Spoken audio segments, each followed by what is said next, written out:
nous a déjà permis de passer en bien.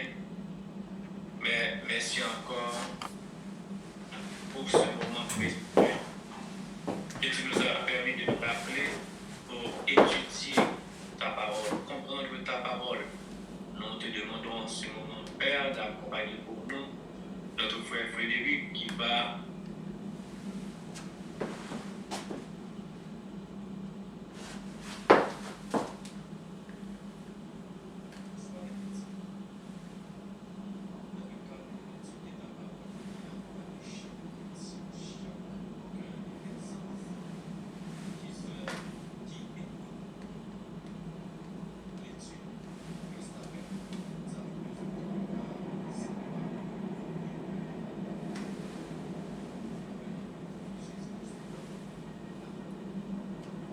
Amen.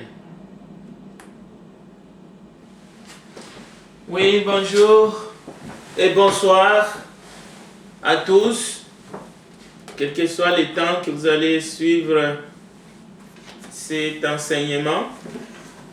Nous sommes le mercredi 14 février 2024 et nous allons commencer notre réunion. Bien.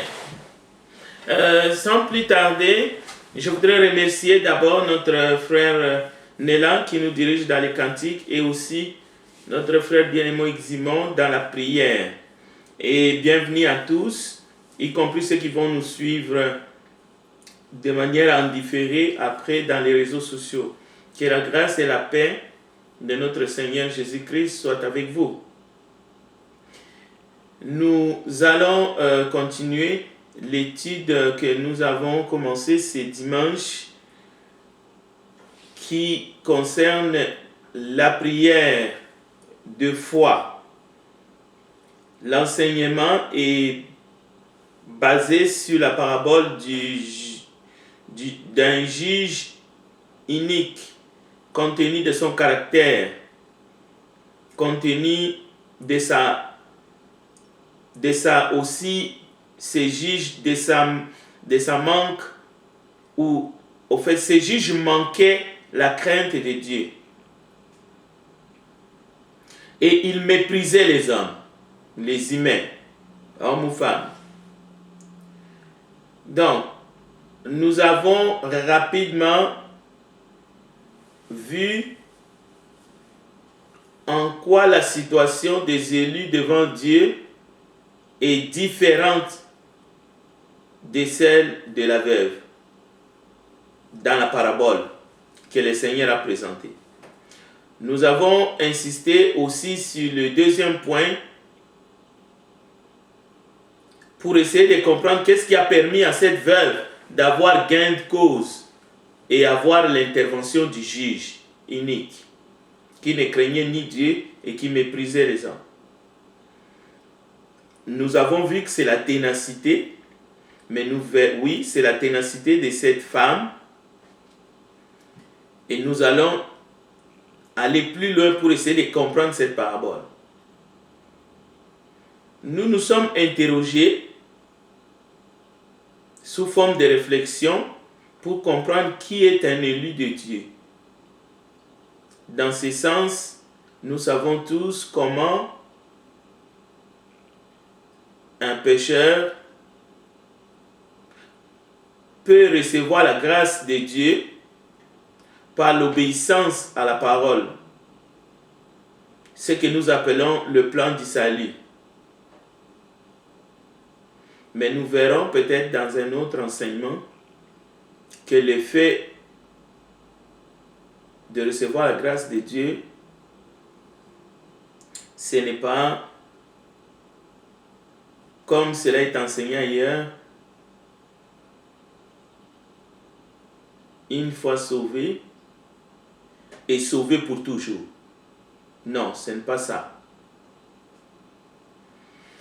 Qui est un élu de Dieu et qu'est-ce qui incite Dieu à écouter, à exaucer plutôt les supplications de ses enfants? Nous verrons tout cela.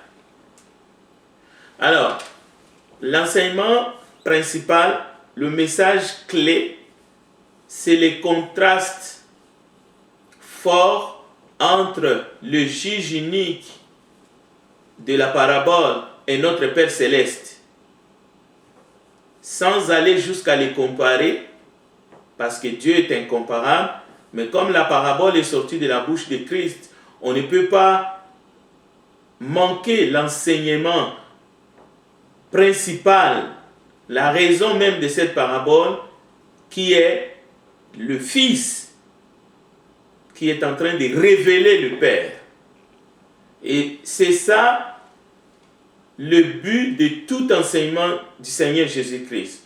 Soit c'est le Père à travers les Écritures qui révèle son Fils, ou soit c'est le Fils qui révèle le cœur du Père, le caractère du Père, son amour et aussi sa tendresse. Nous le verrons dans tous les sens du terme.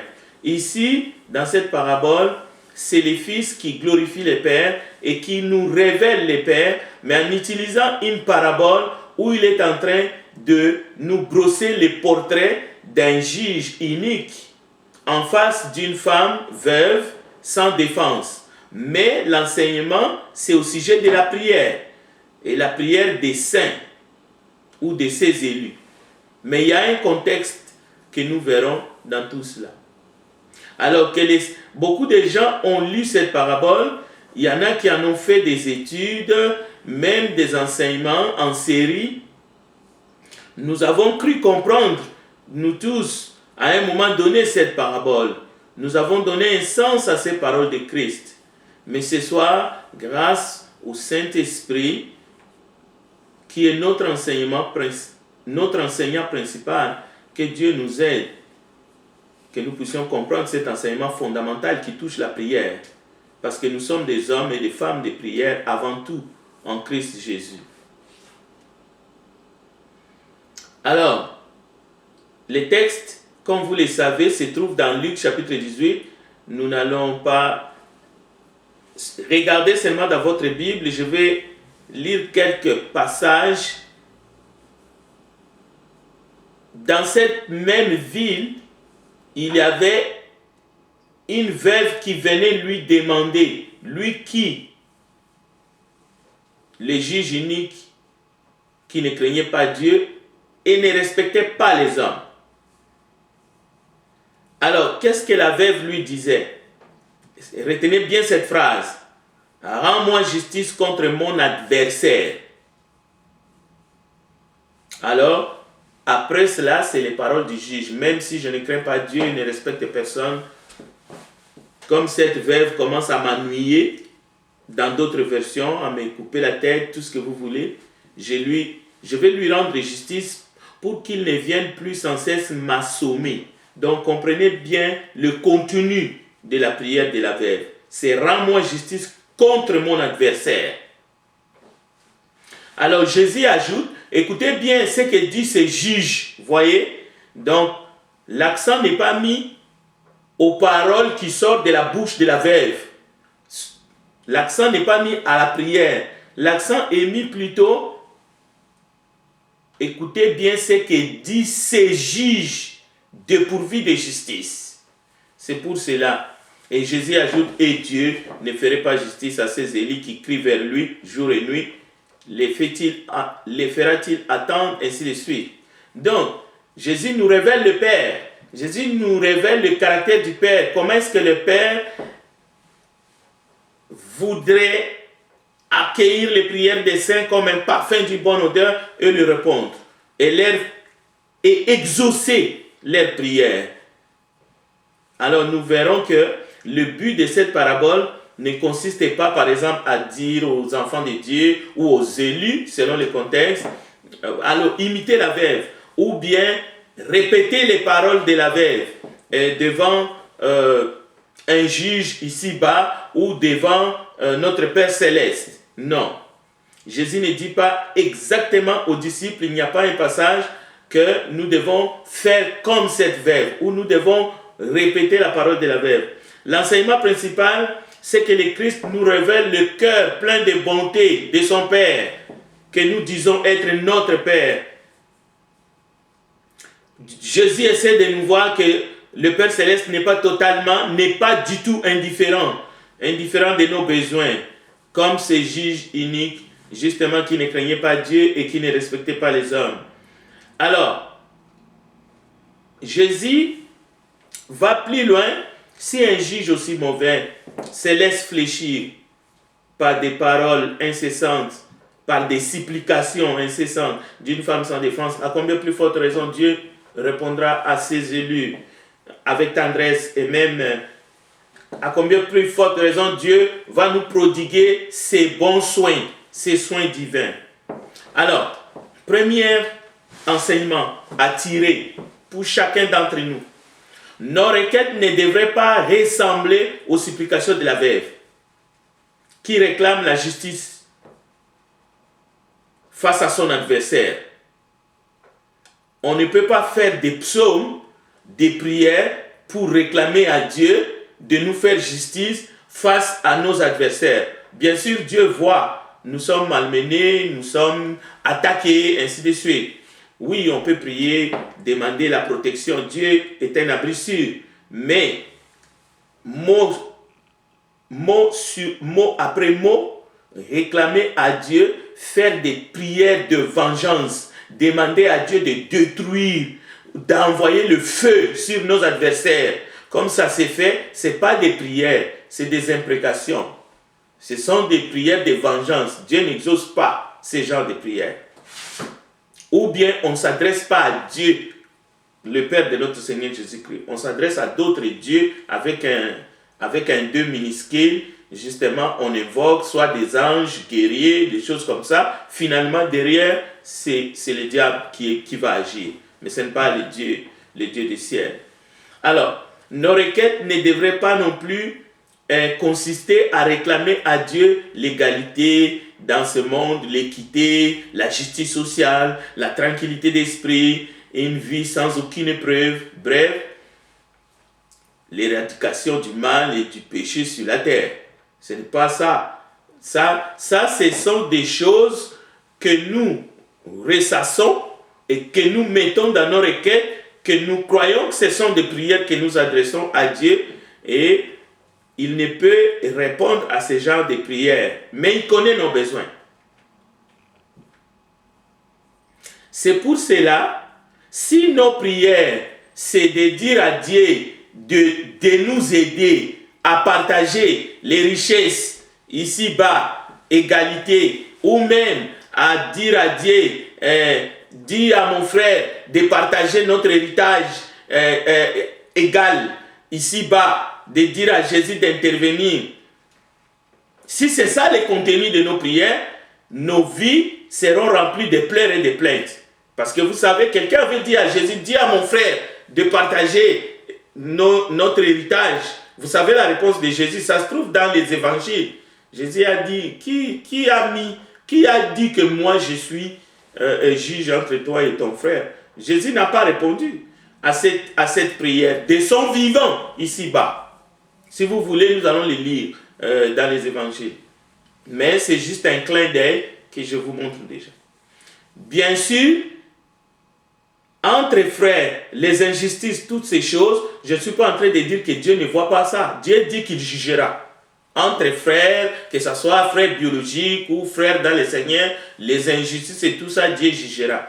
Il est écrit dans 1 Corinthiens 6 déjà, pourquoi ne souffrez-vous pas quelques injustices? Vous voyez?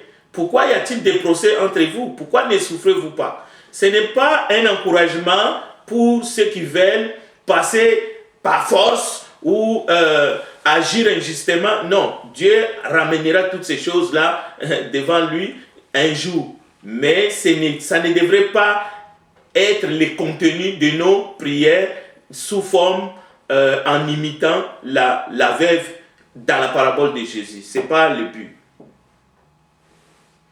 Beaucoup de gens ont le sentiment d'échouer dans leur vie, dans leur travail et même dans leur intercession, et arrivent à la conclusion que Dieu ne m'écoute pas. Pourquoi? Parce que la prière à ce moment-là ressemble à cette femme veuve, C'est-à-dire, on prie pour l'égalité, ici-bas, on prie pour l'éradication de l'injustice ici-bas, ainsi de suite. Et vous savez, sans même que je commente beaucoup, que depuis des décennies, on peut dire depuis des siècles, l'injustice bat son plein, que ce soit au niveau de la famille, au niveau de la nation, le mal avance plus. Au fait, tous les chrétiens, nous serons des échecs. Cela veut dire que nous avons échoué sur tous les plans. D'ailleurs, il y en a qui disent ça, que les chrétiens, vous priez beaucoup, mais en réalité, il n'y a rien qui bouge. Donc, il faut comprendre que Jésus nous invite à reconsidérer nos impatiences, mais en regardant bien dans le panier, c'est quoi nos sujets, nos requêtes. Nous prions pourquoi? Est-ce que nous allons 20 jours, 30 jours à la montagne pour aller supplier, peut-être qu'on gagne une grade dans le travail, ou bien on prie pour avoir, ainsi de suite. Mais attention, un autre enseignement, il n'est pas vrai que Dieu n'exauce pas les prières de ses saints. Déjà ça, on est tous d'accord, ce n'est pas vrai, Dieu exauce les prières. Mais plutôt, ce n'est pas vrai que Dieu nous laisse entendre des années pour nous mettre à l'épreuve. Non, ce n'est pas vrai. Ça, ce sont des idées tout humaines. Même au sujet d'Israël, il n'est pas vrai que Dieu a oublié son peuple.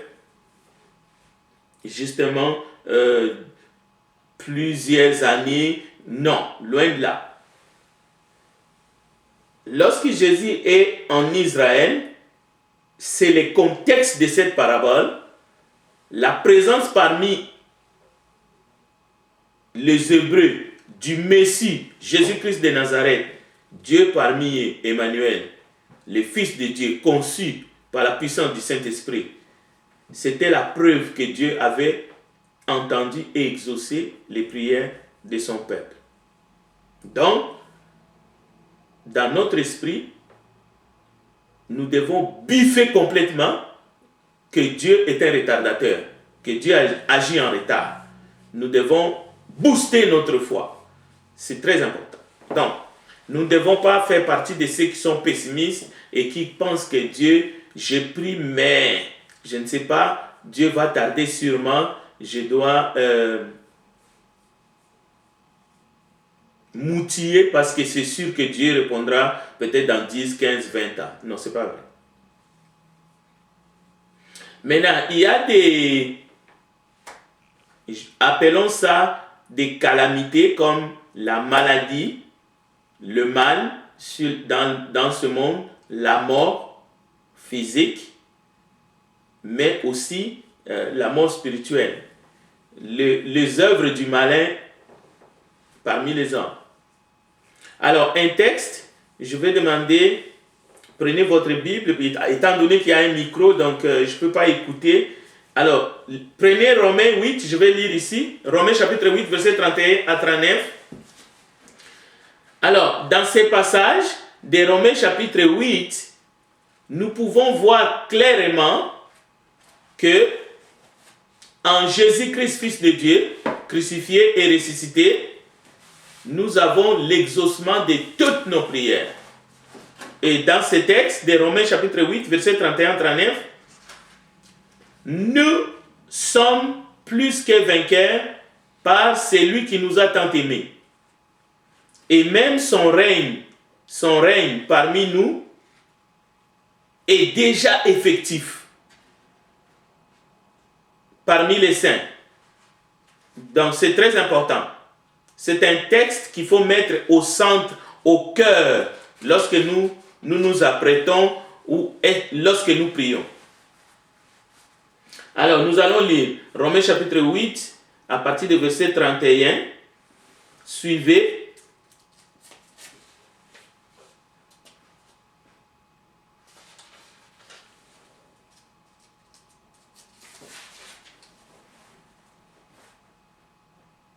Que dirons-nous donc de plus?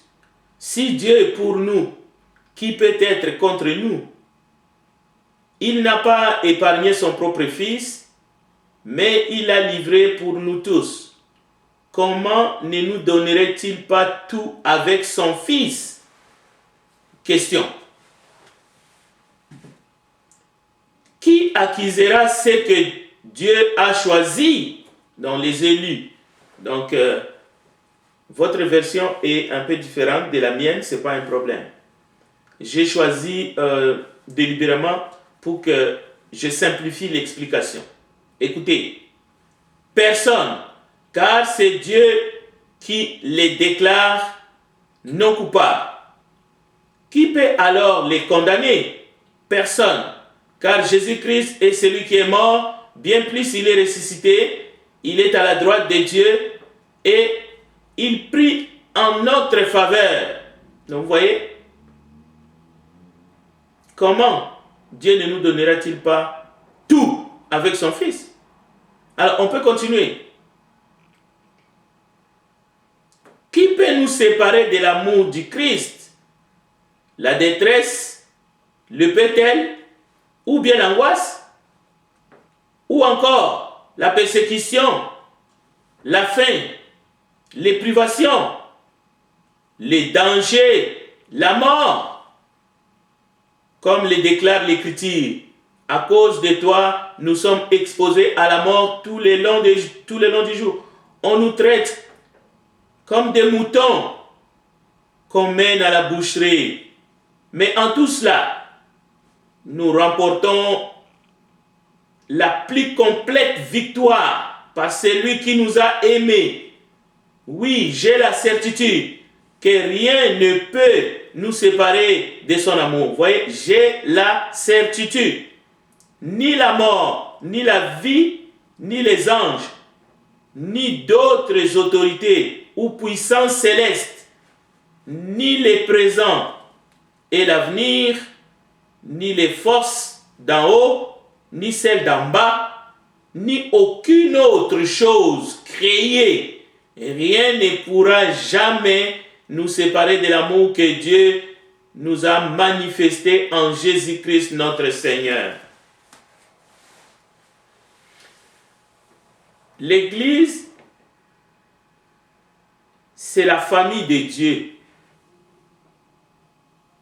Et les saints, les élus, sont les membres de cette famille. Chaque membre à part entière. Donc l'Église, c'est l'épouse du Christ. Elle est la bien-aimée. L'Église n'est pas la veuve délaissée. L'Église n'est pas la délaissée. Ce n'est pas une veuve sans défense qui se pointe devant une juge unique. Une juge qui ne craint pas Dieu. Non, l'Église, c'est la bien-aimée. Et lorsque les membres de l'Église s'adressent au Seigneur, à l'époux,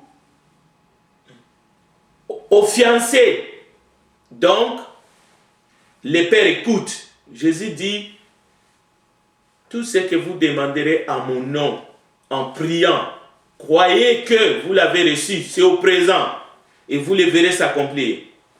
Voilà pourquoi la femme veuve de la parabole n'est pas comparable à l'Église, qui est le membre du corps du Christ.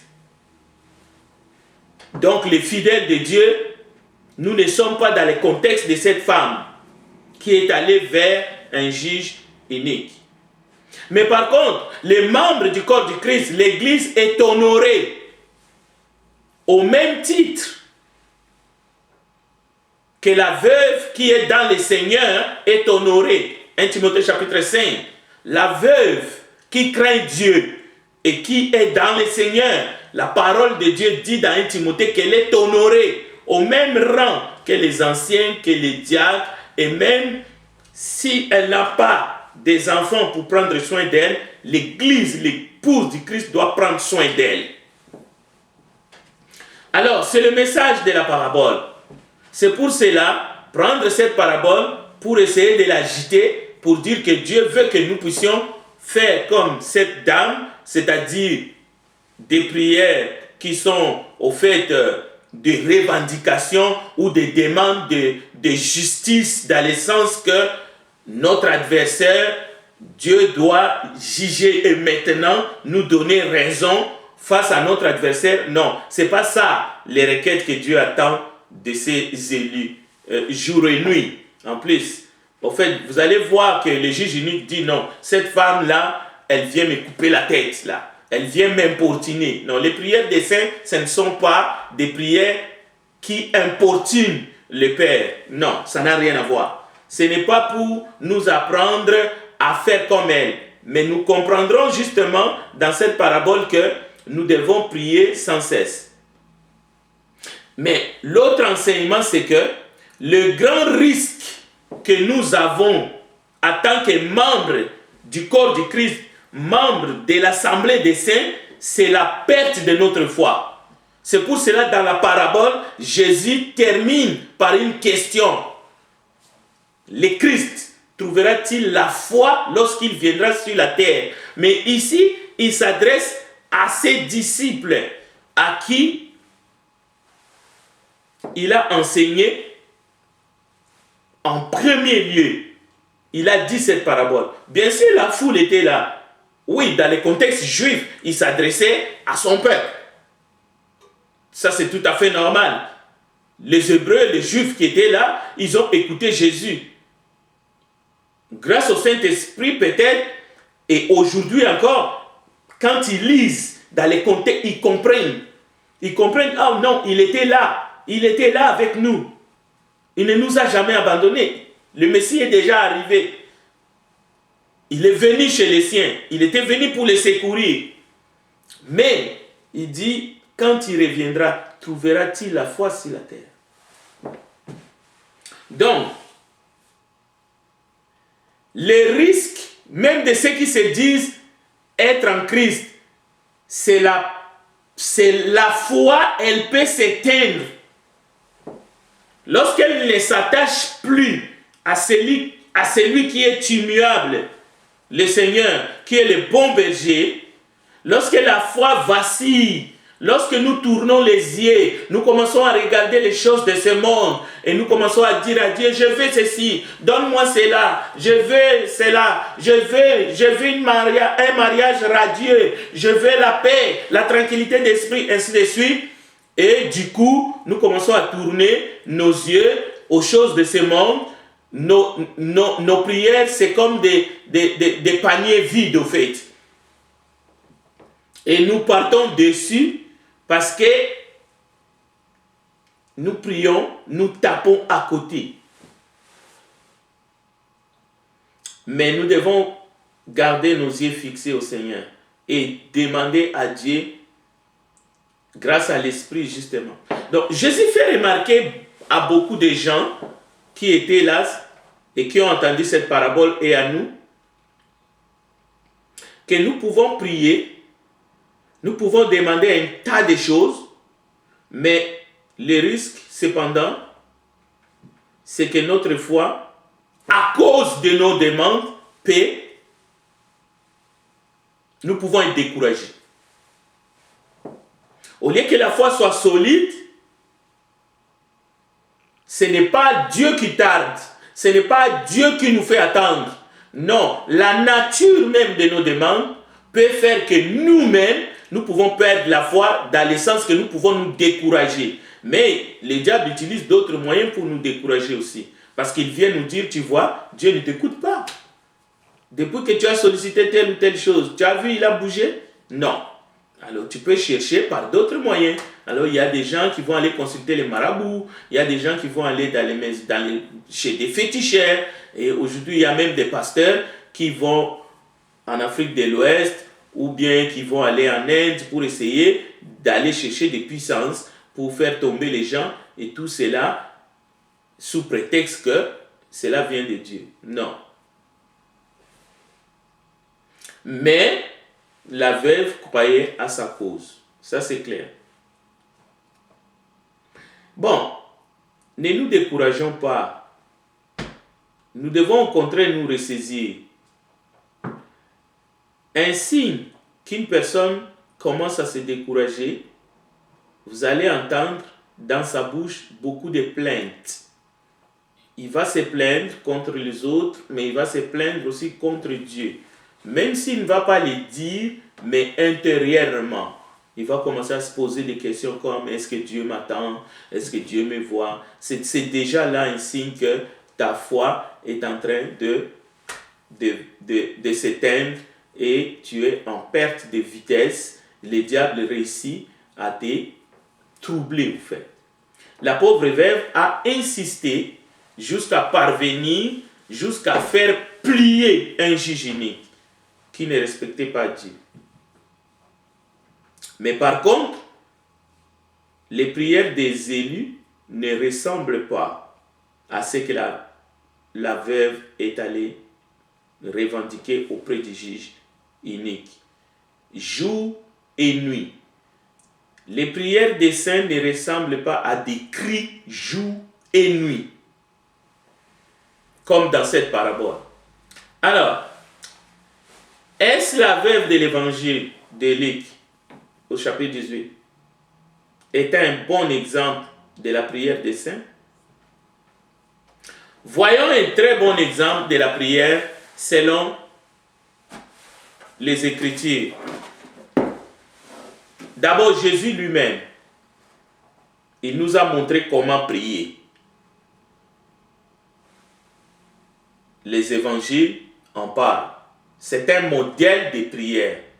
Il n'y a pas une revendication de la justice sociale ou une revendication que Dieu nous fasse justice à l'égard de nos adversaires.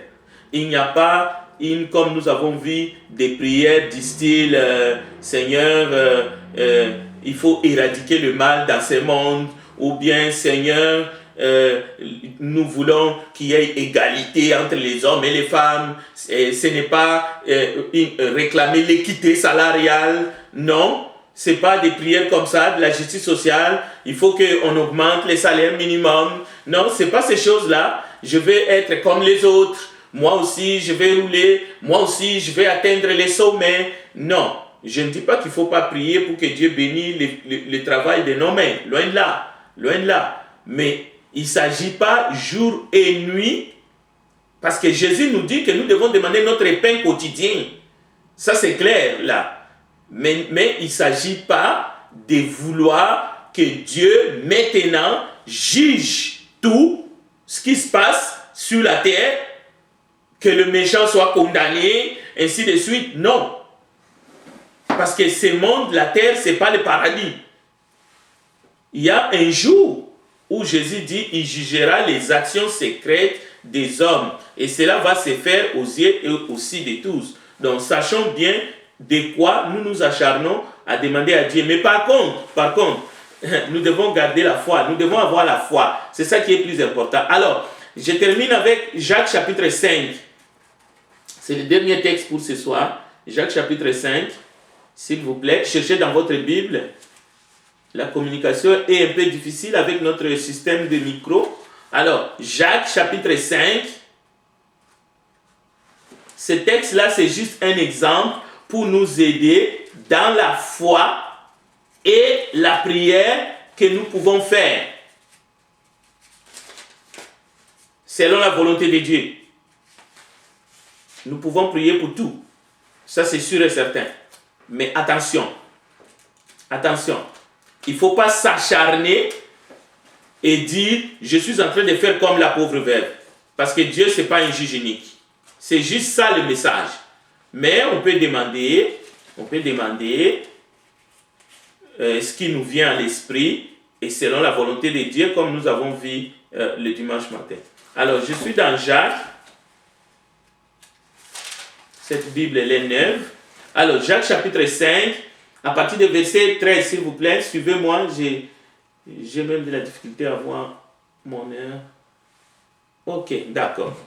Dans 4 minutes, je vais vous laisser poser des questions parce que je termine ce soir sur ce sujet.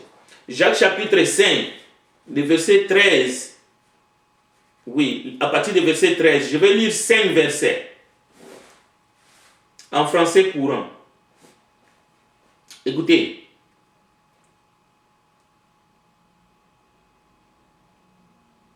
Quelqu'un parmi vous est-il dans la souffrance? Qu'il prie. Quelqu'un est-il heureux? qu'il chante des louanges. L'un de vous est-il malade? Qu'il appelle les anciens de l'Église. Ceux-ci prieront pour lui et verseront quelques gouttes d'huile sur sa tête au nom du Seigneur. Écoutez le verset 15, justement à partir d'ici. Une telle prière faite avec foi. Ce n'est pas seulement cette prière qui doit être faite avec foi. Toute prière doit être faite avec foi. Jésus lit la prière et même la foi précède la prière dans la parabole du juge unique. Une telle prière faite avec foi sauvera le malade. Le Seigneur le remettra debout et les péchés qu'il a commis, lui seront pardonnés. Confessez donc vos péchés les uns aux autres et priez les uns pour les autres afin d'être guéris. La prière fervente d'une personne juste a une grande efficacité. Écoutez le verset 17. Élie est un bon exemple. Élie était un homme semblable à nous. Il pria avec ardeur pour qu'il ne pleuve pas. Et il ne tomba pas de pluie sur la terre pendant 3 ans et demi. Puis il pria de nouveau. Alors le ciel donna de la pluie et la terre produisit ses récoltes. Mes frères, si l'un de vous s'est éloigné de la vérité et qu'un autre l'y ramène, rappelez-vous ceci. Celui qui ramène un pécheur du chemin où il s'égarait le sauvera de la mort et obtiendra le pardon d'un grand nombre de péchés. Donc, ne disons plus Dieu tarde à répondre à ma prière. C'est une parole qui démontre l'absence de la foi. Ne disons plus, cher bien-aimé, Dieu ne m'écoute pas. Cela fait tant d'années que je prie. Dieu ne m'a pas répondu. Mais par contre, ne cessons pas d'espérer en Dieu.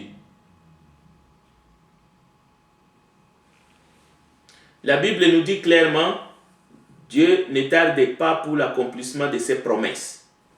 Et cela inclut la promesse de sa venue, de sa deuxième venue.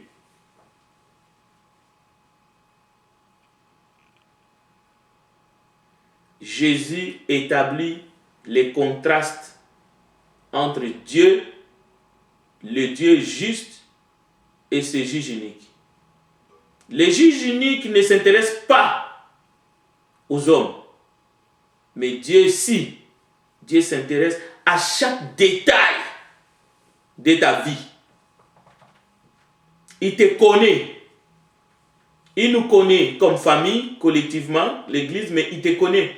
Il nous connaît aussi individuellement. Il connaît ses élus. Il connaît les noms de chaque brebis. Alors ne nous inquiétons pas. Sachons qu'il connaît nos besoins et il nous exauce. Jésus nous assure que Dieu nous attend quand nous prions selon sa volonté et Dieu nous aime.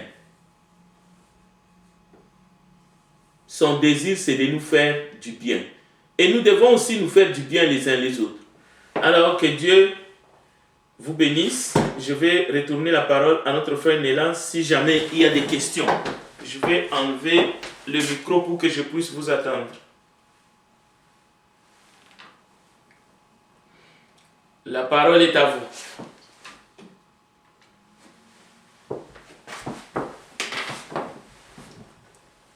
Frère Nélan, la parole est de ton côté.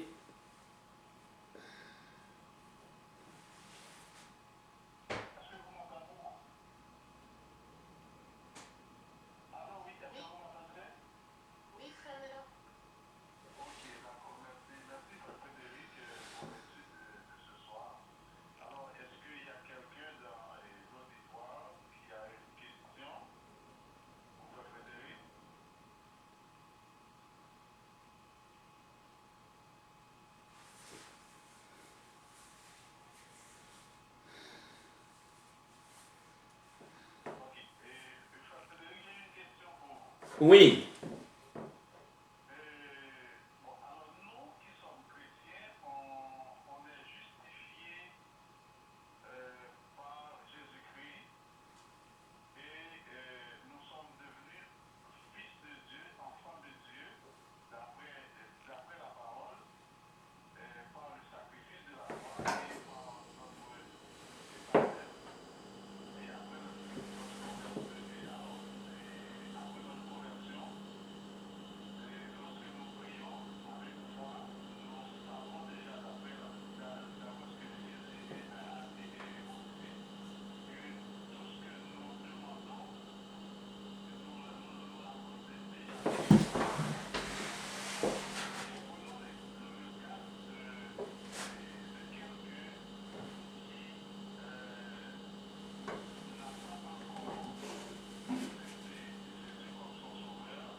Ok.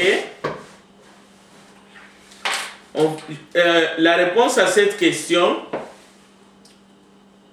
prenons l'exemple de Corneille. Corneille, dans Actes des Apôtres chapitre 10, n'était pas encore baptisé. Il faisait partie disons, du peuple romain qui, au fait, des Romains, et qui étaient là, au fait, comme des colons, qui étaient là, ils ont occupé, c'était des occupants. Mais lui, malgré tout ça, c'était un homme de bien. Il ne faisait pas partie du peuple élu de Dieu. Corneille, c'est un incirconcis. Donc, mais la parole de Dieu est tellement claire que cet homme-là faisait du bien autour de lui, et même ses prières et ses aumônes, Dieu a exaucé, au point même que Dieu, avant que Corneille soit baptisé au nom de Jésus-Christ pour le pardon de ses péchés, avant que Corneille reçoive le Saint-Esprit, parce que le Saint-Esprit va tomber sur Corneille et les gens de sa maison alors que Pierre est en train de faire son sermon. Donc, avant tout cela, Corneille dans sa maison, ses prières et ses aumônes étaient exaucées par les dieux des Hébreux. Par les dieux des Hébreux. Et voilà un exemple type pour balayer complètement la fausse doctrine de Dieu n'exauce pas les pécheurs. C'est une mauvaise compréhension de l'aveugle né dans Actes chapitre 9, si je ne me trompe. L'aveugle né était en train de dire une phrase qui était dans la loi. Bien sûr, dans la loi, Dieu est le Dieu d'un peuple. Et puis les autres peuples sont complètement coupés d'après leur compréhension. Et cette compréhension-là, on ne peut pas dire qu'elle était erronée. Non, non, non. Mais l'amour de Dieu, le plan de Dieu, même de choisir un peuple comme étant son peuple élu, n'avait pas coupé complètement les autres peuples de la grâce, des bontés et même de la providence de Dieu. Tout au long du ministère de Jésus, avant que Jésus meure, on voit une femme cananéenne. Jésus lui dit, il n'est pas bon de donner les pains des enfants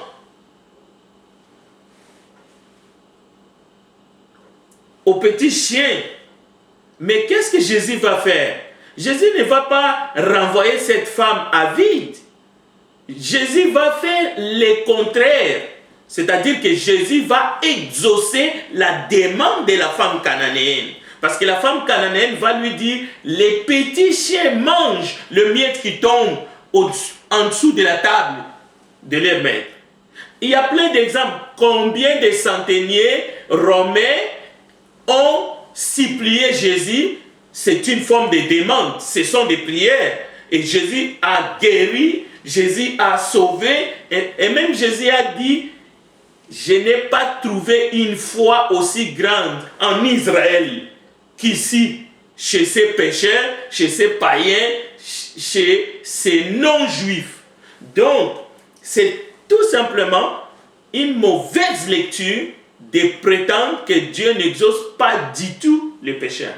Mais par contre, l'enseignement de Jésus dans la Nouvelle Alliance, toutes les promesses de Jésus, mais pour aller jusqu'à la racine, c'est qu'en Christ, nous avons tout, comme les frères Nélan, tu viens de l'expliquer.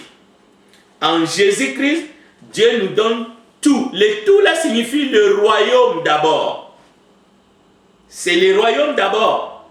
Et pas seulement le royaume. Et comment nous pouvons recevoir le royaume que Dieu nous donne tout en Jésus-Christ? Ça commence par le pardon des péchés. Par contre, tous ces exemples que je te donne, que ce soit Corneille ou les autres, ils ont reçu quelque chose. Ou bien les personnes qui étaient délivrées des démons, ainsi de suite.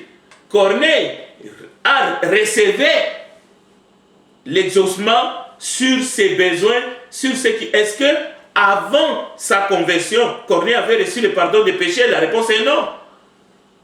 Non.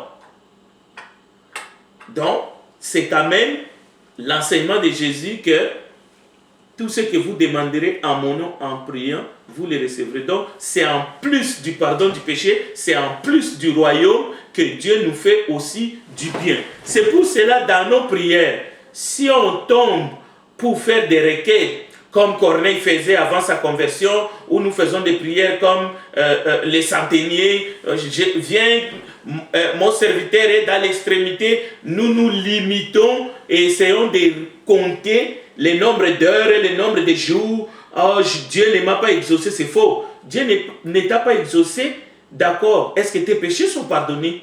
Est-ce que tu es réellement en Christ? Donc, Romains 8, tu es déjà exaucé avant même que tu pries. Seulement, tu dois savoir comment t'exprimer et savoir aussi qu'est-ce que tu demandes. Je vais me limiter là, je pourrais m'étendre, mais c'est une question merveilleuse parce que ça résume un peu, justement, ça enrichit l'enseignement. Merci, frère Néla.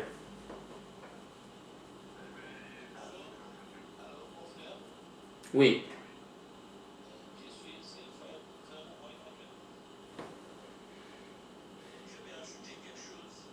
Mm-hmm.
Bon, écoutez, la providence, c'est la providence de Dieu. La providence, je sais que le frère Emmanuel, en parlant de la providence, il fait allusion aux pluies, au soleil, parce que c'est écrit noir sur blanc dans les évangiles qu'il fait pleuvoir pour les justes et pour les injustes, ainsi de suite. Mais la Bible dit, quand un malheureux crie, l'Éternel attend. Commençons toujours par les besoins cruciaux. Les besoins cruciaux, c'est vraiment le besoin d'une âme. Écoutez, Jésus donne un exemple d'un publicain et d'un pharisien qui montent tous les deux pour aller faire une prière. Or, le pharisien, il fait partie de la race, les pharisiens. Mais les publicains, on connaît la définition, c'est quelqu'un qui mène une mauvaise vie et il le dit. Tandis que le pharisien, il dit, je ne suis pas comme cet homme-là. Mais Jésus dit, de ces deux hommes qui sont montés, c'est le publicain qui a été exaucé. Cela veut dire que lorsqu'un pécheur qui est dans le péché, il a les péchés comme la boue jusqu'au cou. S'il crie au Seigneur, s'il prie et qu'il demande l'intervention, il plaide, il cherche la grâce. Aujourd'hui, il y a des pécheurs. Quand on dit le pécheur, je ne suis pas en train de dire le païen, non. Il y a juifs et non-juifs qui sont encore sous l'emprise du péché, esclaves du péché. Il y en a aujourd'hui, au XXIe siècle. Alors, ces personnes-là, peu importe leurs conditions, mais s'ils s'adressent, malgré leur ignorance, au Dieu du ciel, que ce soit parce qu'ils ont un fils qui est malade, ou parce qu'eux-mêmes ils sont malades, et surtout s'ils demandent un secours qui concerne leur âme, qui concerne leur... Écoutez, comment est-ce que Dieu peut se servir de la prière d'un non-converti, mais qui demande à Dieu, je veux te connaître. Dieu va aller toucher quelqu'un dans sa providence, comme le frère Emmanuel dit. Dieu va aller faire de sorte que la personne là puisse être sur le chemin où Emmanuel va passer. Parce que Dieu veut que tous soient sauvés, parviennent à la connaissance de la vérité. Une autre manière pour répondre à cette question, est-ce que le Saint-Esprit attend qu'une personne soit sauvée d'abord pour qu'il commence à agir en faveur de cette personne? Est-ce que Dieu attend qu'une personne soit sauvée d'abord pour qu'il commence à attirer cette personne pour qu'il puisse aller vers la croix du Seigneur? Non, la Bible dit, alors que nous étions morts, alors que nous étions pécheurs, alors que nous étions ennemis, Christ est mort pour nous. C'est la même chose pour tous les êtres qui sont sur la surface de la terre. Dieu aime les hommes et les femmes qu'il a créés à son image et à sa ressemblance, même s'ils sont dans les péchés et même s'ils sont esclaves du diable. Ils sont enchaînés. C'est pour cela que Jésus faisait du bien partout où il allait. Il guérissait les malades, il chassait les démons et les aveugles voyaient, il faisait du bien. Pourquoi est-ce qu'aujourd'hui, il cesserait de le faire? Donc aujourd'hui, quelqu'un peut être sans Christ, mais s'il est sincère, comme Nathanaël, s'il est vrai dans sa prière, s'il a le désir de se détourner de ses péchés, Dieu l'écoute et Dieu va tout faire jusqu'à aller le guérir même dans sa maladie ou lui donner que ce soit un enfant, ainsi de suite. Donc, ça c'est la providence de Dieu, mais c'est Dieu lui-même. C'est Dieu qui agit en faveur des hommes en écoutant leurs prières et aussi en exaucant. Mais ce n'est pas pareil avec celui qui est en Christ, quand tu es en Christ, tout l'héritage de Christ, c'est-à-dire en Jésus-Christ, Dieu nous donne tout. Mais quelqu'un qui n'est pas en Jésus-Christ, cela veut dire il rate tout, malgré la réponse à cette question d'Emmanuel. Il rate tout, ça veut dire quoi? S'il décède dans cette condition-là, c'est fini. Ce n'est pas la prière des morts qui va changer, ce n'est pas les faux enseignements du purgatoire qui va changer quoi que ce soit. Non, tu rates tout. C'est pour cela, nous naissons tous de la même façon, mais quand nous partons, nous sommes tous égaux, parce que nous n'emportons rien de ce monde. Qu'est-ce qui va nous rester? C'est celui qui meurt dans le Christ, dans le Seigneur, et celui qui meurt sans le Seigneur. C'est ça la différence. Mais ici sur la terre, Dieu nous donne tous les mêmes possibilités. Nous avons tous, Dieu nous fait grâce de telle sorte que nous puissions entendre l'évangile et l'écouter. Mais avant ça, Dieu nous cherche. C'est ça. Dieu cherchait Adam et Ève alors qu'ils étaient dans le péché, jusqu'à la tête. Dieu cherche les pécheurs. Jésus est venu chercher les pécheurs. C'était une réponse de Dieu aux pécheurs. Jésus est venu sur la terre pour sauver les pécheurs. C'est pour cela qu'on l'a appelé l'ami des pécheurs. Il a mangé avec les pécheurs. Et puis on l'a accusé, ah regardez, il mange avec les gens de mauvaise vie. Non, Jésus n'est pas venu pour les justes. Il est venu pour les pécheurs. Quand un pécheur ouvre la bouche et se tourne vers Jésus, la Bible dit, Dieu court à sa rencontre. Dieu court à sa rencontre. C'est déjà une réponse de Dieu envers les pécheurs. La parabole du brebis et la parabole de l'enfant prodigue. Dès que le pécheur fait demi-tour, mais il n'est pas encore trempé dans ton baptistère, Dieu court à sa rencontre. Donc Dieu déjà exauce les désirs de son cœur. Je ne suis pas en train de dire qu'il est déjà sauvé dans le sens qu'il est mort et ressuscité avec Jésus. Mais Dieu commence déjà justement ces processus-là pour l'amener justement à entrer en contact avec le sang de son Fils Jésus-Christ bien-aimé. Merci pour cette question. Elle est aussi, ça nous éclaire sur notre manière de voir ceux qui ne sont pas encore membres de l'Église. Que Dieu vous bénisse.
Ne médite autre chose.